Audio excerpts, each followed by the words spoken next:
Data science, machine learning या फिर deep learning के अंदर हमें ऐसे बहुत सारे थ्योरम्स या लॉज सीखने की ज़रूरत होती है जिन लॉज पर कोई ना कोई मॉडल या एल्गोरिथम वर्क कर रहा होता है। उन्हीं लॉज या थ्योरम में से एक लॉ बेनफोर्ड लॉ है जिसके ज़रिए से हम ट्रेंडिंग नंबर को अपने डेटा सेट पे जानते हैं। हाय, मैं हूँ फ़ाद हुसैन। आप ये वीडियो मेरे यूट्यूब चैनल यानी फ़ाद हुसैन पे देख रहे हैं। इस सेशन पे हम बेनफोर्ड लॉ को जानेंगे, लिहाजा वीडियो फर्दर स्टार्ट करने से पहले मैं बताते चलूँ कि प्रीवियसली जितनी वीडियो हैं जहाँ पर हम स्टैट्स से उससे रिलेटेड चीज़ों को डिस्कस कर रहे हैं वो मेरे चैनल पर मौजूद है। आप फ़ाद हुसैन CS से सर्च करने के बाद मेरे चैनल के प्लेलिस्ट पर आएंगे जहाँ डिफरेंट डिसिप्लिन की वीडियो मौजूद है। विद ईज़ आप इन्हें वॉच कर सकते हैं। इसके अलावा इसमें इस्तेमाल होने वाले कॉन्टेंट रिलेटेड मटीरियल मेरे ब्लॉग fahadhusaincs.blogspot.com पर मौजूद है, जहाँ से फ्रीली चीज़ों को डाउनलोड करके यूज़ किया जा सकता है। चैनल पर अगर नया चैनल को सब्सक्राइब नहीं किया तो चैनल को जरूर सब्सक्राइब करें ताकि अपकमिंग वीडियोज़ के हवाले से आपको बराबर जानकारी मिले और इसी तरह की चीज़ें आप आसानी के साथ सीख सकें। तो बेनफोर्ड लॉज क्या है और वो एक्चुअली हमें अपने डेटा सेट के बारे में हमें क्या बता रहा होता है। So the Benford laws, it is also known as Newcomb-Benford law, the law of anomalous numbers, or the first digit law, is an observation that is many real life sets or the data set of the numerical data, the leading digit is likely to be small. In set that obey the law, the number 1 appear as the leading significant digit about 30% of the time, while 9 appear as the leading digits less than 5% of the time. If the digits were distributed uniformly, then would each occur every time 11.1% of the time.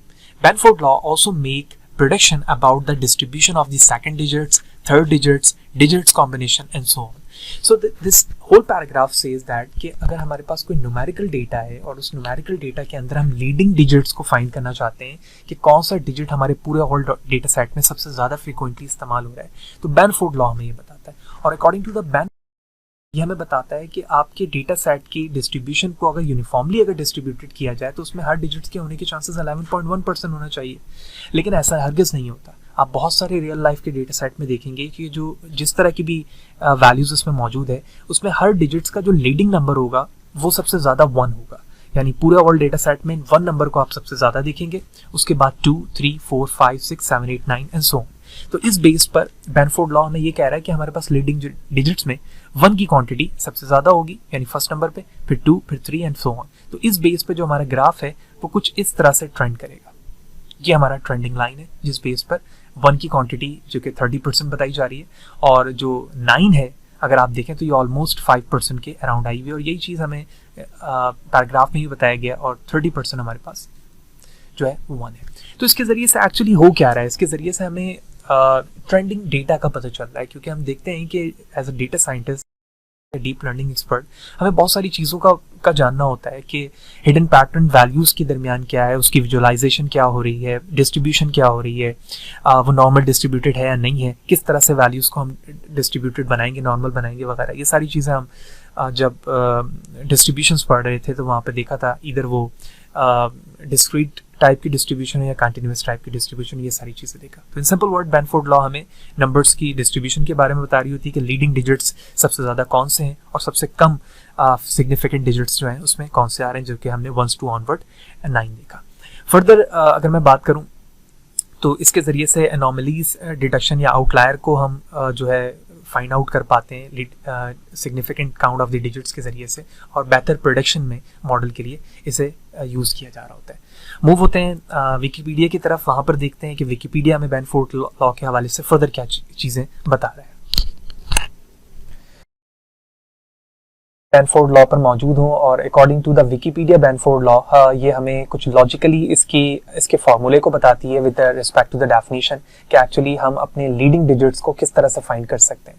तो definition कहती है Wikipedia के मुताबिक set of the number is said to satisfy the Benford law if the leading digits d and d it belongs to 1 to 9, ठीक है, जो d element होगा 1 से 9 occur with the probability। तो इस बेस पर जो इसका फॉर्मूला है यानी probability of d which mean digits is equal to log to power d plus 1 minus log d।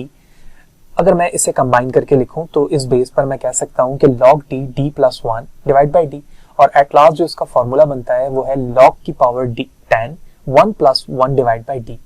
तो जिस डिजिट्स की आप देखना चाहते हैं कि वो लीडिंग डिजिट्स किस बेस पर with respect to the formulas या फिर with respect to the probability है, उस डी की जगह उस नंबर को आप फिट करेंगे। इस बेस पर यहाँ पर सोल्यूशन ऑलरेडी मौजूद है। टू 9 वैल्यूज का। तो इस बेस पे आप देख सकते हैं कि जब प्रोबेबिलिटी ऑफ डी निकाली गई 1 के लिए तो 30% आया, फिर 17, 20, 9 एंड सो ऑन।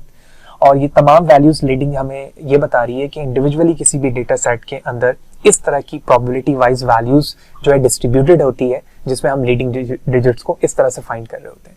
फर्दर अगर आप विकिपीडिया पे डिस्कस करें तो यहाँ पर अदर बेसिस फार्मूलाज भी मौजूद हैं एग्जाम्पल्स के साथ, जिसमें आप लीडिंग डिजिट्स को देख रहे हैं, काउंट है, परसेंट है, फिर पर बैनफोर्ड लॉज उनकी डिस्ट्रीब्यूशन यहाँ पर मौजूद है और इसको ग्राफ वाइज पे भी दिखाया गया। तो सवाल ये होता है कि क्या ऐसा मुमकिन है कि हर डेटा सेट पे बैनफोर्ड लॉ अप्लाई हो? जी नहीं, बिल्कुल ऐसा नहीं है। लेकिन majority of the data set पे हम बैनफोर्ड लॉस को अप्लाई होता हुआ देखते हैं। लेकिन बहुत सारी ऐसी वैल्यूज होती हैं जिसमें लीडिंग डिजिट्स 1 नहीं हो रहा होता, बल्कि कोई और वैल्यूज होती हैं। ऐसी बहुत सारी फर्दर एग्जाम्पल हो सकती है। उसमें हमारे हाइट का डेटा हो सकता है, ठीक है। हाइट के डेटा में हम 1 फीट 2 फीट बहुत कम ही देखते हैं, उसमें ज्यादातर एडल्ट के हमारे पास है, तो उसमें लीडिंग डिजिट्स को हम एक कॉलम पे नहीं देखेंगे। इस तरह और भी बहुत सारी वैल्यूज हो सकती हैं। तो होपफुली आपको ये एक छोटा सा टॉपिक बैनफोर्ड लॉ क्लियर होगा कि बैनफोर्ड लॉ ने क्या कहा था, उस लीडिंग डिजिट्स को फाइंड करने का फॉर्मूला क्या है और उसके जरिए से हम किस तरह के प्रॉब्लम्स को रेक्टिफाई कर सकते हैं। तो फिर भी कोई सवाल है, कोई चीज समझ में ना आई हो तो कमेंट सेक्शन पर जरूर पूछें, कोशिश करूंगा इस सवाल से बर वक्त जवाब दे सकूं। वीडियो अच्छी लगी तो लाइक करें, ज्यादा लोगों को शेयर करें। नेक्स्ट सेशन पे मिलते हैं।